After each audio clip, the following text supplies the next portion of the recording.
میرا ایک دوست تھا جس کے ساتھ میری رفاقت کی وجہ اس کا علم تھا۔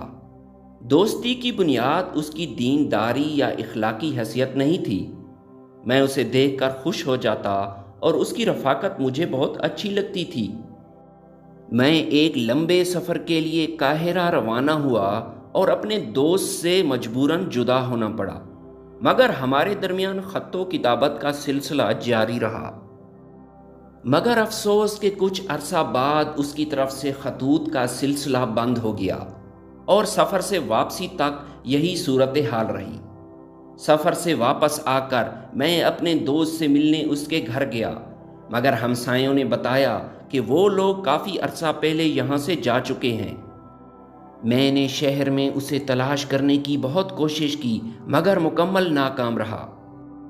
رفتہ رفتہ میں بالکل مایوس ہو گیا اور مجھے یقین ہو گیا کہ میں اپنے دوست کو کھو چکا ہوں۔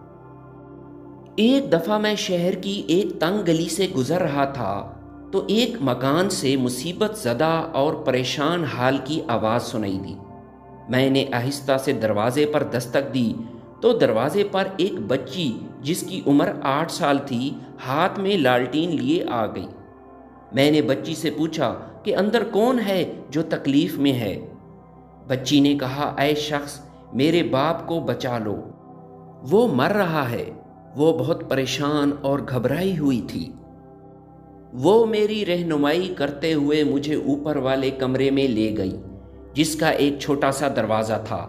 جب کمرے میں میں داخل ہوا تو ایک بیمار شخص زندگی اور موت کی جنگ لڑ رہا تھا۔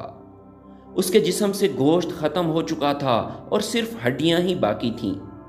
اس نے بڑی دیر بعد آنکھیں کھولیں اور ایک کمزور سی آواز میں کہا، شکر ہے مرنے سے پہلے مجھے میرا دوست مل گیا۔ مجھے اپنے اوپر افسوس ہو رہا تھا کہ میں اپنے بچھڑے ہوئے دوست کو کیوں نہ پہچان پایا، مگر قصور میرا نہیں تھا۔ میری جگہ کوئی بھی ہوتا تو اسے ہرگز نہ پہچان پاتا۔ میں نے حیرانی اور پریشانی کے عالم میں اس سے پوچھا کہ تمہاری یہ حالت کیسے ہو گئی؟ تم اس حال کو کیوں پہنچے؟ آہستہ آہستہ اس نے اپنے لبوں کو حرکت دی اور اپنا حال سنانا شروع کر دیا۔ اس نے کہا کہ میں اور میری ماں 10 سال سے ایک مکان میں رہتے تھے۔ ہمارا ایک ہمسایہ تھا جو بہت امیر تھا۔ اس کے عظیم الشان محل میں اس کی اکلوتی بیٹی رہتی تھی۔ پورے شہر میں نے اس جیسی حسین لڑکی نہیں دیکھی تھی۔ میں پہلی نظر میں ہی اس کا دیوانہ ہو گیا۔ میں نے اس کا وصل پانے کے لیے بے شمار جتن کیے مگر اس کا قرب پانے میں مکمل ناکام رہا۔ وہ لڑکی مسلسل مجھ سے اپنا دامن بچا رہی تھی۔ مجھے محسوس ہوا کہ اس لڑکی نے کبھی کسی غیر مرد سے پہلے بات ہی نہیں کی۔ آخر کار میں نے اس سے شادی کا وعدہ کر کے اس کا اعتماد حاصل کیا۔ اس نے مجھ سے دوستی کا رشتہ استوار کر لیا اور چوری چھپے ہمارا میل جھول شروع ہو گیا۔ آخر کار ایک رات ملاقات کے دوران میں اپنے جذبات پر قابو نہ رکھ سکا اور اسے گلے لگا لیا، اور وہ لمحہ بھی آ گیا جب میرے دل کا مقصد پورا ہوا اور میں نے اس کا دل اور آبرو دونوں لوٹ لیے، اور وہ کچھ ہو گیا جو نہیں ہونا چاہیے تھا۔ بہت جلد مجھے معلوم ہو گیا کہ جوان لڑکی کے پیٹ میں میرے جرم کی نشانی یعنی ایک بچہ موجود ہے۔ یہ صورتحال دیکھ کر میں دو دلی کا شکار ہو گیا۔ سوچ میں پڑ گیا کہ اس سے وفا کرتے ہوئے اس سے شادی کر لوں یا پھر اس سے جدا ہو جاؤں۔ میں نے دوسرا طریقہ منتخب کر لیا اور اس لڑکی سے جان چھڑانے کے لیے اس شہر سے نقل مکانی کر کے دوسرے شہر آباد ہو گیا۔ اس واقعے کو کئی سال گزر گئے اور مجھے نہیں معلوم تھا کہ وہ زندہ ہے یا مر گئی، مگر ایک دن مجھے ایک خط موصول ہوا اور اس خط کی وجہ سے میری یہ حالت ہو گئی۔ اس نے سرہانے کے نیچے سے ایک زرد رنگ کا پرانا سا خط مجھے دے دیا۔ یہ خط اسی لڑکی نے ہی لکھا تھا۔ خط کی تحریر کچھ یوں تھی، تمہیں یہ خط لکھنے کا یہ مقصد نہیں کہ میں تمہارے ساتھ پرانی محبت دوبارہ زندہ کرنا چاہتی ہوں۔ تم خوب جانتے ہو کہ جس دن سے تم نے مجھ سے فرار کا راستہ اختیار کیا، میرے دل کے اندر آگ کے شعلے جل رہے تھے اور میرے پیٹ میں جیتا جاگتا بچہ تھا۔ یہ آگ اپنے تلخ ماضی پر پچھتاوے کی تھی، اور پیٹ میں موجود بچہ میرے مستقبل کی ذلت اور رسوائی کا باعث تھا۔ تو نے میرے ماضی اور مستقبل کے بارے میں ذرا بھی نہیں سوچا۔ کیا اس ظالمانہ اور غیر انسانی سلوک پر میں تجھے ایک اچھا انسان کہہ سکتی ہوں؟